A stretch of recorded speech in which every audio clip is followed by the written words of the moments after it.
Ay çötkün kaldır mehine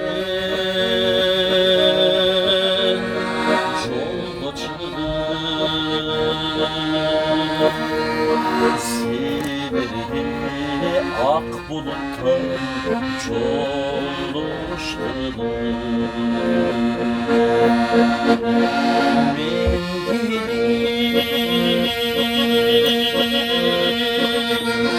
altın kundu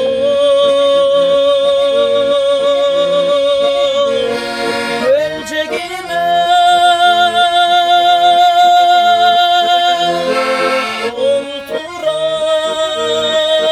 oturan eskeride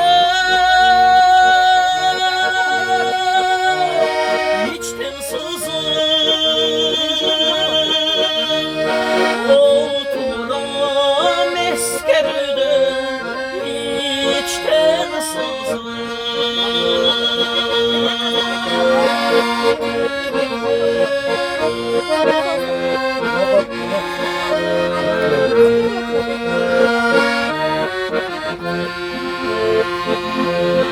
sesinde ayrılardan korkor eder altın kul sen barına korkma beni düşmüşüm biz döksütten canlığa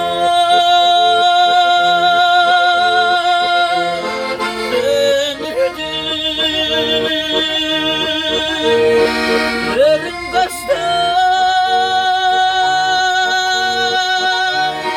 yalnız gelen ömrünün erine gözley yalnız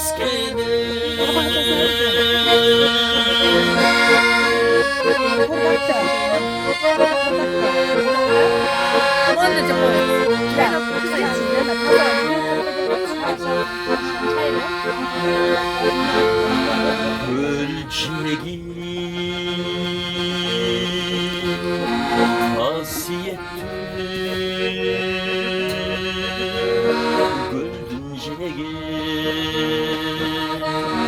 Görböldüm, ötkür böldüm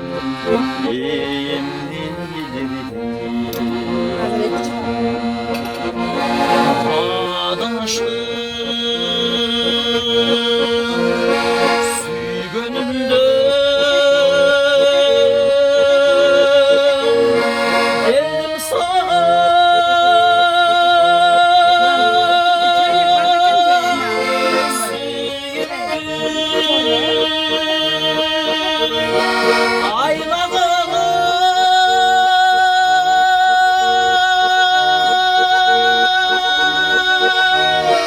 hayır perçin süyümdün aylağını hayır perçin süyümdün aylağını hayır perçin